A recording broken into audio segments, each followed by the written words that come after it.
Nuer Malaken Yam Biakamal Nuer TV, Bana Jome, Bana Jaling, to Congaler Shukajok, to Gur Liang, to Bombom, Gur Del Just Dere Palpinton,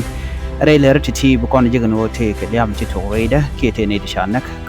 Kur Tande, Toko Kam Jani Corodian, Guadman Shetakanedan one to do them.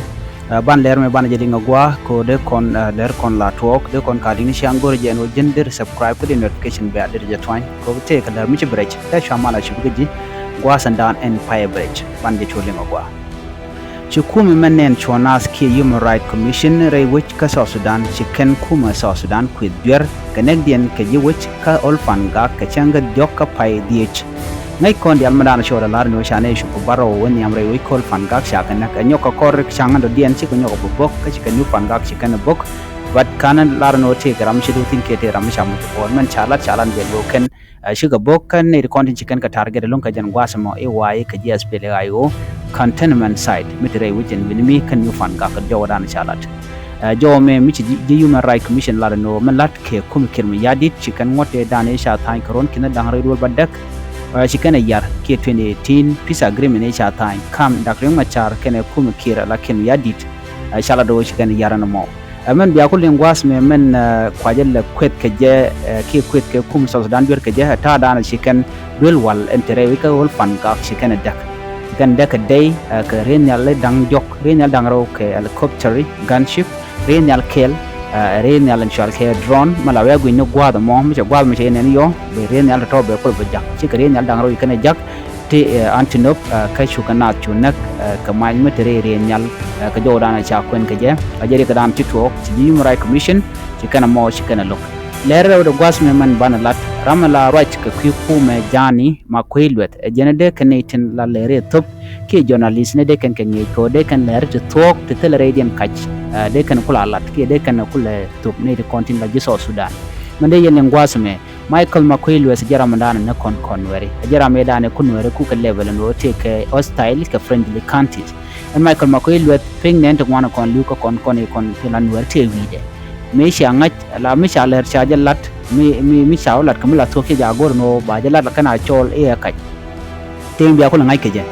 me take kor mi to me che to ka spela yo kambien ka SPDF we kana do sha kuma yo chaje jot na moja na ngor kene me take reng mi to ga ken ke jejen bor nyenyo be kala no chaje jejen bor chaje jot many me si jejen bor shure in withdraw ka wulang you kala do cha wulang kep ka bom me chini kalban baka nasa kan yola ngo sha nasa cha kep ka bom na me telemi korm jito tel korm jito tin so ko kujamo e journalism dien goro mon Michael Makwilwet o bang bigane ken biken ke nge kangu ke ka cha janda no gor kene mendo dien message me shikana direct kan tin content re ke jubatela journalist ni kitin kolari in one report kana direct kan dia la content rar which South Sudan tilat ka talk gor kana ne ti lat kana ne ti ke ji kaini shikan to kana lat so ko kujamo ajana she chuang ajana yendi algori no re yen bare wi ke jubah de binyetin ka dobran de yen ler de kalat ke je na me jom inshallah da point Michael Makwilwet ko gor jena en woni dial buga tander je ander kirma yadit ko bika kaini bukan kalat chang mila tok chigan gor no bajilat anyok ngayena no te ka kami kala ka koninte pai go hen go te ka nei tichi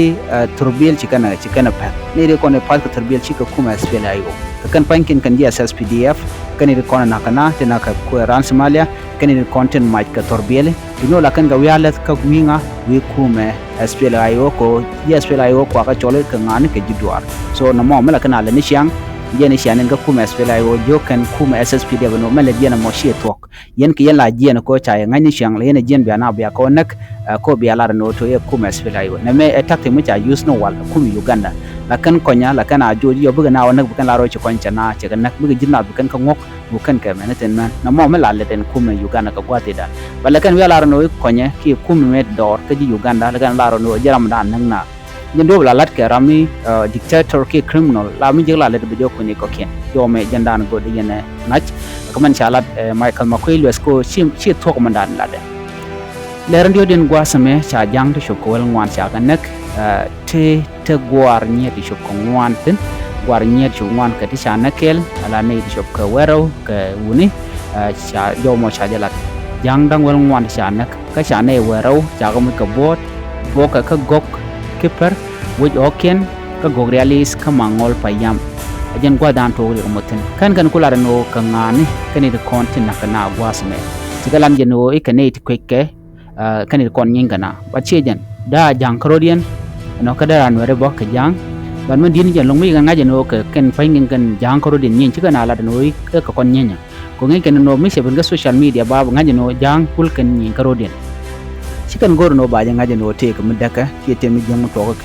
so ko kujimo ti jang jigan la no che te ne to wan te siben ti shok to wan long te ken pek o ko to ken lat chikaben ka go real is kan gwada mo shu kan nei ti so waru kan nganak no la wane bakal na ka ken yam no gwada dan nan ko ka je wa shu nei dun wan kan ko long ai ko ro ko wa kamrar so ne badak to ko no nakten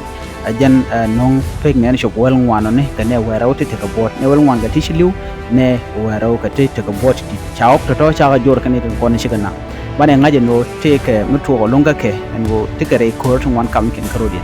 dio je ngayen wo ko kor gwade faiwo chicken SSPDF kan ni content la haliken a chicken ke disam chicken make ni kan kan ka chicken e to chicken ka joj la kume dun SSPDF la kum kirmi yadit kan kirmi yadit changa de SSPDF kan en yoko moko deploy re wide ko re ga me to ka warab state ajin woje dan take kirmi yadit ten so ko kujemo che gorno dong dere de jer der je jak ko ngeje no bawo nan ne ken kuje danan gore ne da ne ka ne ga lunga queen warajan che all logistic kelu che ja kuje nan te ka great apanal ya ja ka unity state che ja ka jonglei kan ko ta konen guje no te treten ka tret ka jan kirma yadi kan ni kon lan ware so kirma yadi che gore no by election ba jala ke queen gwini jan gore jan tama ba we kelu ba ja ba trolla kana mo jan dan ngai kan wonen wo der lat ko jan dwale ko dong mi chewe ka election run there power there the news ke there long there tel kon kin ma yadi no ke election la tok e be man pa ban mun ke ma yadi jaga pa zan ta ma ken ko la ran ta ma activity dite ne te jaga joy ko ba kar yaw ko doro ne aji greta apna reaw ko dor ji unit stere yaw ko dor ne de kon te ka western equatorial jaga reaw ko dor ne te ka jongle stere yaw ko dor ko ne ti ka ne kon de ko vote ke kwar dana deben ka kwar dan gu ken wo be ben dak ring machar ka jo ndana ngai ke je win mon ke dio ko kir karunu cho wero ke wel ngwan men lede ke liu a distraction anang na rewi ka South Sudan telum gwam lede jo me janana gore de nyoy kel tuji proje no jin bi nyone ko ken ya tamal bye bye